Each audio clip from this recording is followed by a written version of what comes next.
Jassie the controversy Queen അങ്ങനല്ലേ നിന്നെ പറയണം, കോൺട്രവേഴ്സി ക്വീൻ ആണോ? അല്ല, എനിക്ക് പറയുന്ന കാര്യങ്ങൾ പറഞ്ഞു പോകുന്നുള്ളൂ. കോൺട്രവേഴ്സി തനിയെ വന്നു പോകുന്നു അല്ലേ? ഫസ്റ്റ് ഓഫ് ഓൾ നമസ്കാരം. നമസ്കാരം ഡാർലിംഗ്. ഇത് ഈ കോൺട്രവേഴ്സി എന്തിന് ഫേമസ് ആവാണ്? എനിക്ക് ഓൾറെഡി പേഴ്സണലി ഇഷ്ടം എൻ്റെ സന്തോഷങ്ങളാണ് എൻ്റെ വീഡിയോസിലൂടെ ഞാൻ കാണിക്കുന്നത്. ലൈക്ക് റീൽസ് ആണെങ്കിലും അല്ലെങ്കിൽ എന്താണെങ്കിലും കുക്കിംഗ് വീഡിയോസും റീൽസും അതൊക്കെയാണ് എൻ്റെ സന്തോഷങ്ങൾ. അപ്പോൾ അത് ഞാൻ ചെയ്യുന്നതേ ഉള്ളൂ. പിന്നെ കോൺട്രവേഴ്സി എന്ന് പറയുമ്പോൾ എനിക്ക് തോന്നുന്നു എൻ്റെ റിലേഷൻ, എൻ്റെ ജെൻഡർഡ് അല്ലെങ്കിൽ ഞാൻ പറയുന്ന കുറച്ച് അബദ്ധങ്ങൾ അത് ഞാൻ പറയുമ്പോൾ ഒരിക്കലും ഞാൻ വിചാരിക്കുന്നത് ഇതൊരു വലിയൊരു കോൺട്രവേഴ്സിയിലേക്ക് പോകാനുള്ള കാര്യമാണ് ഈ പറയുന്നത്. ചിലതൊക്കെ എൻ്റെ മണ്ടത്തരങ്ങളോട് പറഞ്ഞു പോകുന്ന കാര്യങ്ങളുണ്ട്. ഇതൊക്കെ കോൺട്രവേഴ്സി ആയിട്ട് എനിക്ക് വന്നു പോകുന്നതാണ്. ഞാൻ ഒരിക്കലും ഒരു കോൺട്രവേഴ്സിയിലേക്ക് പോകണം അല്ലെങ്കിൽ ആൾക്കാർ നെഗറ്റീവിലേക്ക് പോകണം എന്ന് ആഗ്രഹിക്കുന്ന വ്യക്തിയല്ല. എനിക്ക് എപ്പോഴും ഭയങ്കര ഹാപ്പി ആയിട്ട് പോസിറ്റീവായിട്ട് പോകാനാണ് ഇഷ്ടം. പക്ഷേ ചില പ്രശ്നങ്ങളൊക്കെ ഞാൻ പറയുമ്പോൾ അല്ലെങ്കിൽ കാര്യങ്ങൾ പറയുമ്പോൾ അത് തനിയെ അങ്ങ് കോൺട്രവേഴ്സിയിലേക്ക് പോകും. പിന്നെ അത് എങ്ങനെ അറിയാതെ പറയുന്നതോ ഇല്ല അറിയാതെ തെറ്റ് പറയുന്നതാണ്, അറിയാണ്ട് പറഞ്ഞു പോകുന്ന കാര്യങ്ങളാണ്. ഇതിപ്പോൾ എനിക്കറിയില്ല, ഞാനിപ്പോൾ പറഞ്ഞ ഇത്രയും വലിയൊരു പ്രശ്നം ബാക്കിൽ ഇനി വരാൻ പോകുന്നതാണെന്നൊന്നും ഞാൻ അറിയുന്നില്ല. ഞാൻ പറയുമ്പോൾ ഭയങ്കര ഫ്രണ്ട്ലി ആയിട്ട് അല്ലെങ്കിൽ നോർമൽ ടോക്കായിട്ട് അങ്ങ് പറഞ്ഞു പോകുന്നതാണ്. അതാണ് പിന്നീട് വലിയ വലിയ കോൺട്രവേഴ്സി ആയിട്ട് ചർച്ച ചെയ്യുന്നതും പിന്നെ എല്ലാവരും കൂടെ എന്നെ അങ്ങനെ ക്രൂശിക്കാൻ തുടങ്ങും. പിന്നെ എന്താ അറിയില്ല, ജാസി പറഞ്ഞാൽ അത് പെട്ടെന്ന് ആൾക്കാരെ ഏറ്റെടുക്കുന്നുണ്ട്. ഞാൻ എൻ്റെ വായന എന്തെങ്കിലും വീഴാൻ വേണ്ടി ഇങ്ങനെ കാത്തു നിൽക്കുകയാണ്. എനിക്കറിയില്ല അതെന്താന്ന്. പബ്ലിസിറ്റി നല്ലതായാലും മോശമായാലും പബ്ലിസിറ്റി ഈസ് എ പബ്ലിസിറ്റി. അതെ, ഓക്കെ. സോ ഈ പബ്ലിസിറ്റി എന്തിനാ? നിനക്ക് സിനിമയിൽ നടിക്കാനാ? എനിക്ക് ഒരു ഡ്രീമാണ് സിനിമ. എൻ്റെ ഒരു ഡ്രീം ഉള്ളൊരു സംഭവം തന്നെയാണ്. എനിക്ക് നന്നായിട്ട് സിനിമയിൽ അഭിനയിക്കണം, അല്ലെങ്കിൽ നല്ല എന്നെ ഓർക്കാൻ പറ്റുന്ന കുഞ്ഞു കുഞ്ഞു സംഭവങ്ങൾ ആൾക്കാർക്ക് കൊടുക്കണം എന്നുള്ളൊരു മൈൻഡ് ഉണ്ട്. അതിനപ്പുറം എനിക്ക് എൻ്റേതായിട്ടുള്ള കുറേ സ്വപ്നങ്ങളുണ്ട്. ആ സ്വപ്നങ്ങളിലേക്ക് ഞാൻ എത്തണമെങ്കിൽ എനിക്ക് എൻ്റേതുള്ള കുറച്ച് കഴിവുകൾ പുറത്ത് കാണിക്കണം. എൻ്റെ റീൽസ് ആണെങ്കിലും അല്ലെങ്കിൽ എൻ്റെ ഒരു വീഡിയോസിലെ ആണെങ്കിലും അങ്ങനെയൊക്കെ എനിക്ക് കാണിക്കണം. ഞാൻ എന്താണെന്നുള്ളത് അറിയണം. കാരണം ഞാൻ എന്താണെന്ന് അറിയുന്ന ആൾക്കാർ ഒരിക്കലും എന്നെ കുറ്റപ്പെടുത്തില്ല, എന്നെ കളിയാക്കില്ല, അല്ലെങ്കിൽ എന്നെ മിസ്ജെൻഡർ ചെയ്യില്ല എന്ന് എനിക്കറിയാം. അപ്പോൾ ഞാൻ എന്താണെന്നുള്ളത് അറിയിച്ചു കൊടുക്കാനൊക്കെ വേണ്ടിയിട്ടാണ് ഞാനിങ്ങനെ ചെയ്യുന്നത്. യാർ അറിയുന്നു നീ വിചാരിക്കുന്നു? എന്നെ അറിയാത്തവരുണ്ടാവുമല്ലോ. അപ്പോൾ ഈ മീഡിയയിൽ സോഷ്യലിൽ ഒരുപാട് പേരുണ്ട്. അപ്പോൾ എന്നെ അറിയാത്തവരുണ്ടാവും കുറേ. ഇപ്പോൾ ജാസി എന്താണ് എന്ന് അറിയാത്ത കുറേ ആൾക്കാരുണ്ടാവും. അല്ലെങ്കിൽ എന്നെ പറ്റി ഒന്നും അറിയാത്ത ആൾക്കാരാണ് എന്നെ പറ്റി ഇപ്പോൾ ചർച്ച ചെയ്യുന്നത് അല്ലെങ്കിൽ എന്നെ പറ്റി പറയുന്നതും. ജാസിയുടെ ബാക്ക്ഗ്രൗണ്ട് എന്താണ് അല്ലെങ്കിൽ ജാസി വന്ന വഴികൾ എന്താണെന്നൊന്നും അറിയാത്തവരാണ് എന്നെ പറ്റി ഇങ്ങനെ ഓരോന്ന് കുറ്റം പറയുന്നതും എന്നെ പറ്റി വീഡിയോസ് ഇടുന്നതും.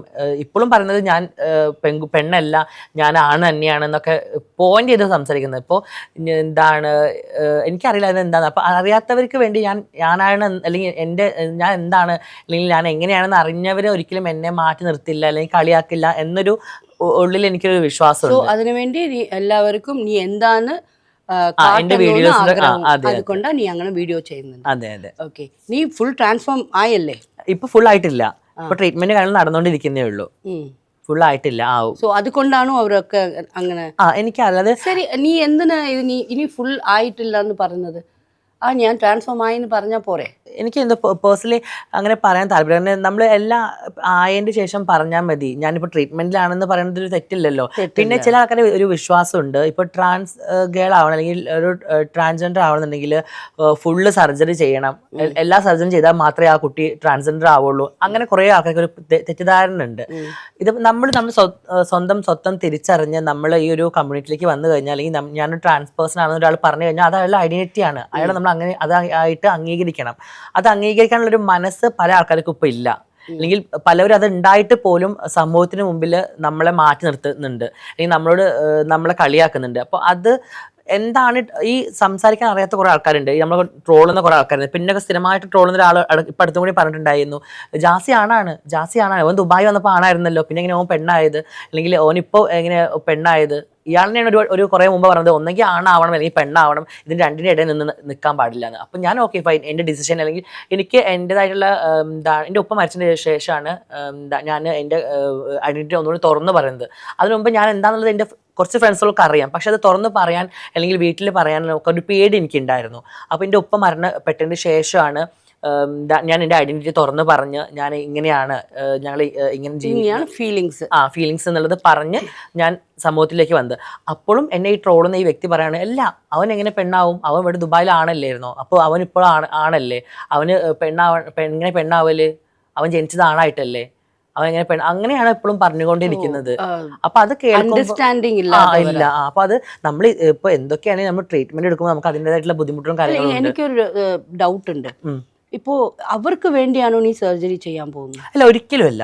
അല്ല എനിക്കിപ്പോൾ എൻ്റെ ട്രീറ്റ്മെന്റ് എടുത്തതും അല്ലെങ്കിൽ ഞാനിപ്പോൾ ട്രീറ്റ്മെന്റ് എടുക്കുന്നതും അല്ലെങ്കിൽ ഹോർമോൺ ട്രീറ്റ്മെന്റ് ഒക്കെ എടുക്കുന്നതൊക്കെ എനിക്ക് എൻ്റെതായിട്ടുള്ള, കാരണം എനിക്ക് ഒരു ആഗ്രഹം ഉണ്ടാവല്ലോ, എനിക്ക് എന്നെ ഒരു നല്ല ഇതായിട്ട് കാണണം, അല്ലെങ്കിൽ എനിക്ക് ഞാൻ ആഗ്രഹിച്ച പോലെ ജീവിതം മുന്നോട്ട് കൊണ്ടുപോകണം എന്ന് വിചാരിച്ചാണ് ഞാൻ. അല്ലെങ്കിൽ വേറൊരാൾ എന്നോട് നീ എന്താണ് സർജറി ചെയ്യണം, അല്ലെങ്കിൽ നീ ഡൗൺ സർജറി ചെയ്യണം, അല്ലെങ്കിൽ നീ വേറെ സർജറി ചെയ്യണം എന്ന് പറഞ്ഞാലൊന്നും ഞാൻ അങ്ങനെ ചെയ്യത്തില്ല. എനിക്ക് ആ ഒരു ഇത് ഞാൻ നന്നായിട്ട് നോക്കി പഠിച്ച് എനിക്കത് ഓക്കെ ആണ്, അല്ലെങ്കിൽ എൻ്റെ ബോഡി അത് അക്സെപ്റ്റ് ആണെങ്കിൽ മാത്രമേ ഞാൻ ചെയ്യുള്ളൂ. അല്ലെങ്കിൽ അയാൾ എന്നെ ആണ് എന്ന് പറഞ്ഞാലും എനിക്കത് വിഷമമൊന്നുള്ള കാര്യമില്ല. കാരണം എനിക്കറിയാലോ ഞാൻ എന്താണെന്നുള്ളത്, എനിക്ക് എൻ്റെ ആശിക്കും അറിയാം. പിന്നെ ഞാനത് വേറെ ആൾക്കാർക്ക്, പക്ഷെ എനിക്ക് ഇന്നലെ ഇങ്ങനെ പറയുമ്പോൾ ഒരു വിഷമമുണ്ട്. കാരണം നമ്മൾ ഇത്രയും വേദന സഹിച്ച് ഈ ഒരു ഘട്ടത്തിലൂടെ കടന്നു പോകുമ്പോൾ വീണ്ടും നമ്മളിങ്ങനെ മിസ്ജെൻഡർ ചെയ്യുമ്പോൾ ഭയങ്കര സങ്കടം തോന്നാറുണ്ട്. അത് എപ്പോഴും അങ്ങനെയാണ് ഈ സമൂഹത്തിൽ, സൊസൈറ്റിയിൽ മാക്സിമം ട്രാൻസിനെ അവർ ഏൽക്കുന്നില്ല. സോ അത് ദാറ്റ്സ് ഓക്കെ, അത് അവരുടെ ഇഷ്ടമാണ്. നമ്മ മാറി ഇരുന്നാൽ മതി. അതെ, ഇപ്പോഴും പല സ്ഥലത്തും പറയും അക്സെപ്റ്റേഷൻ കിട്ടി വരുന്നുണ്ട്, എന്താണ് ട്രാൻസിനെ കുറേ ആൾക്കാർ അംഗീകരിക്കുന്നുണ്ട്, ഉണ്ട്, ചിലവരൊക്കെ ഉണ്ട്, ഇല്ലാന്ന് പറയുന്നില്ല. പക്ഷെ എന്നാലും പൊതുവേ നോക്കുകയാണെങ്കിൽ ഇപ്പോഴും നമ്മളിങ്ങനെ ഒരു മാറ്റി നിർത്തപ്പെട്ട ആൾക്കാരായിട്ട് തന്നെയാണ് ഇപ്പോഴും കാണപ്പെടുന്നത്. എത്രയൊക്കെ അംഗീകാരം കിട്ടിയെന്ന് പറഞ്ഞാലും എത്രയൊക്കെ നമ്മളെ അക്സെപ്റ്റേഷൻ. നിങ്ങളുടെ ഫാമിലിയിൽ ഇപ്പോൾ അക്സെപ്റ്റ് ചെയ്തു? എൻ്റെ ഫാമിലിയിലും ഇപ്പോൾ ഓൾറെഡി അറിയാമല്ലോ, ഇപ്പോൾ ആഷിയുടെ ഉമ്മാൻ്റെ ഒരു വിഷയം നടക്കുന്നുണ്ടല്ലോ, ഈ സെയിം സിറ്റുവേഷൻ തന്നെയായിരുന്നു എൻ്റെ ഫാമിലിയിൽ ഉണ്ടായിരുന്നത്. എൻ്റെ ഉമ്മയും അക്സെപ്റ്റ് ഇല്ല. കാരണം അത് ഉമ്മമാരെ കുറ്റം പറഞ്ഞിട്ട് കാര്യമില്ല. പ്രത്യേകിച്ച് ഞങ്ങൾ മലപ്പുറം ഏരിയയിലൊക്കെ ആകുമ്പോൾ ഈ ട്രാൻസ് എന്താണെന്നുള്ളത് ആൾക്കാർക്ക് അറിയില്ല. അല്ലെങ്കിൽ ഇപ്പോൾ എൻ്റെ ഉമ്മയാണെങ്കിലും എല്ലാം ഭയങ്കര മുസ്ലിം മതം പോലെ തന്നെ നിസ്കാരം, ഓത്ത്, തഹജ്ജുദ് നിസ്കാരം, അങ്ങനെ എല്ലാവരും ഇപ്പം ആഷിയുടെ ഉമ്മയാണെങ്കിൽ എൻ്റെ ഉമ്മയൊക്കെ അങ്ങനെ തന്നെയാണ്. അപ്പോൾ ഇവർക്ക് എന്താണ് ഇങ്ങനെ ആണും റിലേഷൻ എന്താണ്, അല്ലെങ്കിൽ പെണ്ണും അറിയില്ല. അത് ഭയങ്കര തെറ്റാണല്ലോ. അപ്പം അത് ഇവർക്ക് അറിയില്ല. അപ്പോൾ ഇത് എൻ്റെ ഉമ്മ ഭയങ്കര എതിർപ്പായിരുന്നു എൻ്റെ ആഷിയുടെയും റിലേഷനിൽ. എന്നെ കുറേ ചീത്ത പറഞ്ഞിട്ടുണ്ട്, വീട്ടിൽ പ്രശ്നം ഉണ്ടായിട്ടൊക്കെ ഉണ്ട്, എന്നെ ഹോസ്പിറ്റലിൽ കൊണ്ടുപോയി കാണിച്ചിട്ടുണ്ട്, അങ്ങനെയൊക്കെ ഉണ്ടായിട്ടുണ്ട്. പക്ഷേ ഞാനും ആഷിയും ദുബായിലേക്ക് ഉമ്മാനെ ഒരു വട്ടം കൊണ്ടുപോയി, എൻ്റെ ഉമ്മാനെ. ആ സമയത്ത് ഉമ്മ അവിടെ വന്ന് ഉമ്മ കണ്ടു ഞങ്ങളെ സ്നേഹം എങ്ങനെയാണെങ്കിലും ഞങ്ങൾ എങ്ങനെയാണ് അഡ്ജസ്റ്റ് ചെയ്യുന്നത്, അല്ലെങ്കിൽ ഞങ്ങൾ എങ്ങനെയാണ് ഞങ്ങളുടെ ലൈഫിൽ ഹാപ്പിനെസ് ഉള്ളത് എന്നുള്ളത് ഉമ്മ കണ്ടപ്പോഴാണ് പിന്നെ എൻ്റെ ഉമ്മ കുറച്ചുകൂടെയൊക്കെ അക്സെപ്റ്റ് ആയി തുടങ്ങിയത് ഞങ്ങളുടെ റിലേഷനിൽ. ഈ സെയിം സിറ്റുവേഷൻ തന്നെയാണ് ആഷിയുടെ ഉമ്മാക്ക് അറിയില്ല. ഞാൻ ഉമ്മാനെ ഒരിക്കലും കുറ്റം പറയല്ല, എൻ്റെ ഉമ്മാനെ പോലെ തന്നെ ഒരു ഉമ്മനെയായിരിക്കും അത്. പക്ഷെ ഉമ്മാക്ക് ഈ എത്തിച്ചു കൊടുക്കുന്ന കുറച്ച് ആൾക്കാരുണ്ട്. അതായത് ഉമ്മാൻ്റെ മൈൻഡിലേക്ക് നിങ്ങളെ മോനെ ഇങ്ങനെ ഒരു ആണിനെ കല്യാണം കഴിച്ചിരിക്കുക, അപ്പം നിങ്ങൾ മരിച്ചു പോയാൽ നിങ്ങളെ ഖബറിലേക്കും ആ ഒരു ഇത് വരത്തില്ലേ, നിങ്ങൾ അവനെ പിന്തിരിപ്പിക്കണം എന്നൊക്കെ പറഞ്ഞ് ഉമ്മാക്ക് ഇങ്ങനെ വിഷം കൊടുക്കാൻ. വിഷമില്ല, അത് ആരായെങ്കിലും പറയുമല്ലോ. ഇപ്പം എനിക്കൊരു കുട്ടി ഇങ്ങനെ ആയിരുന്നാൽ എൻ്റെ മോന് പോയാലേ ഇപ്പം എനിക്ക് എൻ്റെ ജനറേഷൻ വേണമല്ലേ. എന്തായാലും നീ എത്ര പെണ്ണായിട്ട് മാറിയാലും ബയോളജിക്കലി യു ആർ നോട്ട്. അപ്പോൾ ആ ജനറേഷൻ വേണമെന്ന് തോന്നൂല്ലേ, അതാണ് അവരുടെ പ്രശ്നമായിരിക്കും എന്ന് എന്നെ തോന്നല. എനിക്ക് തോന്നുന്നു ഉമ്മ എപ്പോഴും എനിക്കറിയില്ല, അത് കറക്റ്റ് അവരുടെ ഫീലിങ്സ്, അത് കറക്റ്റ് അല്ല. ഉമ്മാനെ വെച്ച് അത് ഞാൻ പറഞ്ഞത്, ഉമ്മാനെ വെച്ച് നോക്കുകയാണെങ്കിൽ ഉമ്മാൻ്റെ ഫീലിങ്സ് ഇസ് ഫൈൻ, കറക്റ്റാണ്. ഏതൊരു അമ്മമാരാണെങ്കിലും ചിന്തിക്കുന്ന കാര്യങ്ങൾ തന്നെയാണ് അതൊക്കെ. പക്ഷേ ഇപ്പോഴും ഞാൻ അങ്ങനെ ഉമ്മാനായിട്ട് കുറേ സംസാരിക്കുന്ന വ്യക്തിയില്ല, ആഷ്ട്ര ഉമ്മാൻ്റെ അധികം സംസാരിക്കുന്ന വ്യക്തിയില്ല.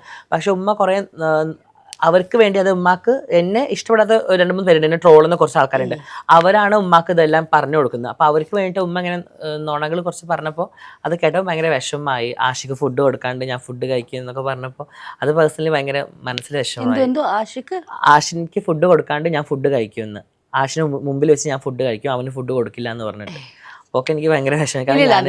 അതൊക്കെ അവർ അറിയാതെ സംസാരിക്കുന്ന, കാരണം എനിക്കറിയാം, എനിക്ക് നിന്നെപ്പോലെ ഒത്തിരി കുട്ടികളുണ്ട്, എനിക്കറിയാം. നിങ്ങൾ ലവ് ചെയ്യുമ്പോൾ നിങ്ങളുടെ ഹസ്ബൻഡായിട്ട് എടുക്കുമ്പോൾ എല്ലാ പ്രിഫറൻസും അവർക്ക് അതിനുശേഷം തന്നെ നിങ്ങൾക്ക്. അതെ, എനിക്ക് എന്നെ അറിയുന്ന കുറച്ച് ഫ്രണ്ട്സുകൾക്ക് അറിയാം. ഇപ്പോൾ എന്നെ അറിയുന്ന എൻ്റെ കമ്മ്യൂണിറ്റിയിലുള്ള കുറച്ച് ആൾക്കാർക്ക്, അല്ലെങ്കിൽ എൻ്റെ സുഹൃത്തുക്കളായിട്ടുള്ള കുറച്ച് ആൾക്കാർക്ക് അറിയാം ഞാൻ എങ്ങനെയാണ് ആശയെ കൊണ്ട് നടക്കുന്നത്, അല്ലെങ്കിൽ എങ്ങനെയാണ് ഈ ആശിനെ നോക്കുന്നത് എന്നുള്ളത് എല്ലാവർക്കും അറിയാം. ഞാൻ ഒരു കുട്ടിയെ നോക്കുന്നത് പോലെയാണ് ആശിനെ നോക്കുന്നത്.